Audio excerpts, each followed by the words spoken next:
Okay, so the idea is that in revising, one thing that we may do as we read our first draft is that we don't add enough detail or examples. So take a moment and read through this student essay. It's made up. It's a student didn't really write this. I found it from another activity online and I edited it. But imagine that a student wrote this essay. This is a bad draft, but it wouldn't be a great paper if this were the final draft. This is a very good draft. It definitely points in the direction of a paper that could become an A with some revision, but it's not there yet. Read through it and see if you can find unsupported claims. And I usually do this in class where I ask students to brainstorm the ideas. I'm going to do the brainstorming just because of in the interest of time. So usually what I would do is we would pick a claim and then I would have students brainstorm possible details. I'm just going to skip that part. But I'll give you a minute after you read it. I'll give you a minute to think about some possible examples. So just quickly read through while I update the HyperDoc.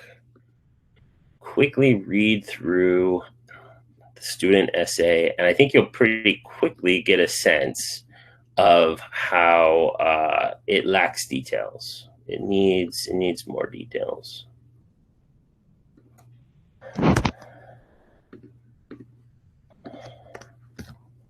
Okay. So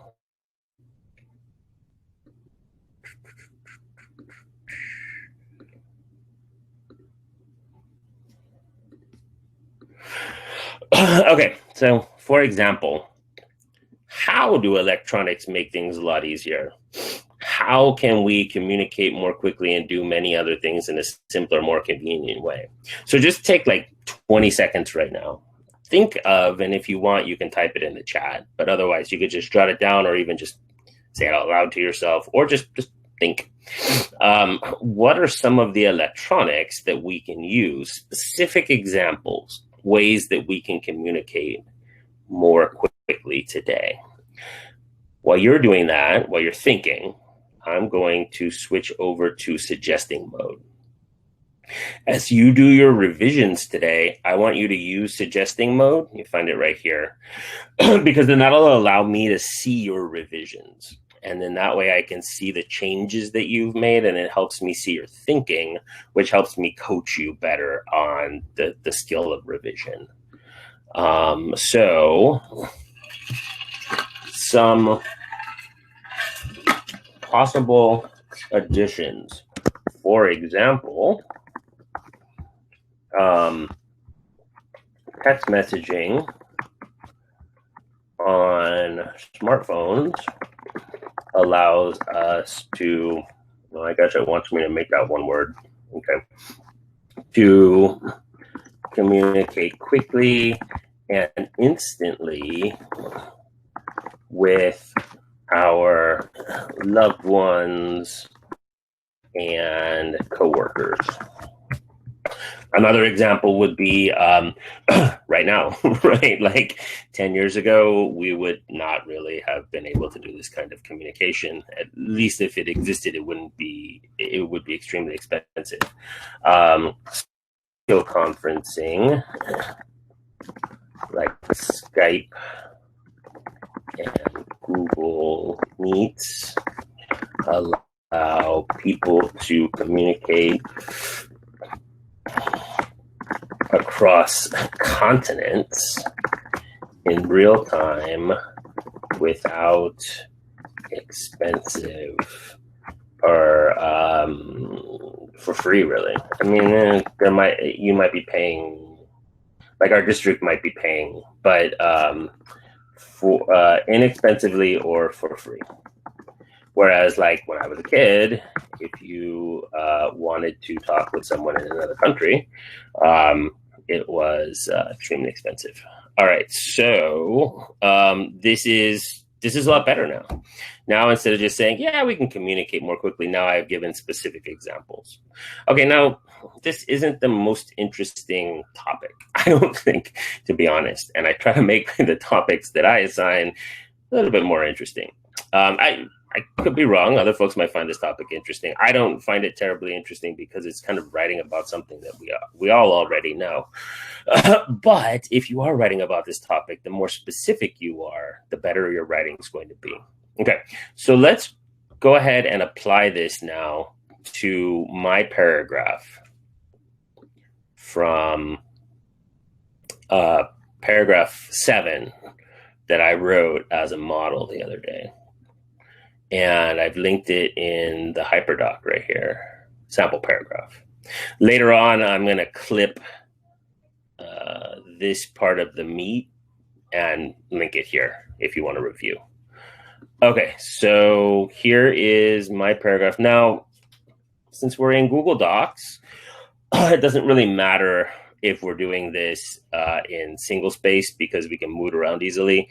When I'm revising on paper, if I'm printing something out and then writing on paper and then going back and putting it in Google Docs, I like to space it out. I feel like it's easier for me to like break down the text. So feel free to make your paragraphs larger spacing. And then I would just say, if you space it out, like if you do custom spacing more than double spaced, like this, then just change it back to double spaced or lesser spacing. Single space is fine with me. In MLA format is traditionally is double spaced. However, the main rule of MLA format, and we're not worrying about MLA format for our paper, but the main rule of MLA format is the instructor makes the final call. So I'm fine with any spacing in your paper. Just don't make it more than double spacing because that could be a little hard to read in the end product. However, if you're revising, it helps to space it out. Go ahead and space it out. I'm going to put mine back to double space because I think that's fine. Okay, so as I read this, where can I add details? So I'm going to read it out loud, and I would encourage you to read your work out loud because you might hear things that don't sound quite as smooth as you would want them to. You'll hear them out loud, whereas you won't hear them if you're reading silently. So I wrote, to address the issue of COVID-19's disproportionate effect on low-income residents, we need to address the fact that too often low-income people are forced to risk their safety during the pandemic in order to work. Ooh, okay, so some examples would be great. Oh, okay, I'm sorry. I forgot an important step, which is to go up here and turn on suggesting mode. So I'm turning on suggesting mode so you can see my changes more easily. For example, fast food workers have often receive minimum wage or slightly above minimum wage, and yet their essential work exposes them to COVID-19 unfairly or something like that. I'm probably going to come back and change this later, but that's okay because we're going to do an activity on revising for word choice. But I've got an example. Instead of just saying, yeah, low-income people are often having to go out and work, here's an example. Fast food workers, the fast food places stayed open because it's considered essential. But the people who are serving that fast food are making very little money, and they're not getting, the benefits of safety that I get, for example, working from home. If I wanted to give another example, I could say Amazon workers also may have received a temporary $2 an hour hero bonus, but this was repealed by the company although it continues to make huge profits. So examples of folks who are doing the essential work to keep the economy running, but not getting protection from COVID necessarily, and not getting a fair wage. So this would be how I would add on to my paragraph. So I mean, I would keep reading the rest of the paragraph. Rep. John Lewis addressed his challenge by organizing protests against injustice. For example, I don't want to say for example, because I've already said for example. He was an organizer for the 1963 March on Washington, for instance. And I might go now to my, I might open a new tab and just see how many people were at the March on Washington. So I'm just going to Google March on Washington, 1963. You can see how many people, 250,000 people. That's like two El Montes, because El Monte has about 120,000 people.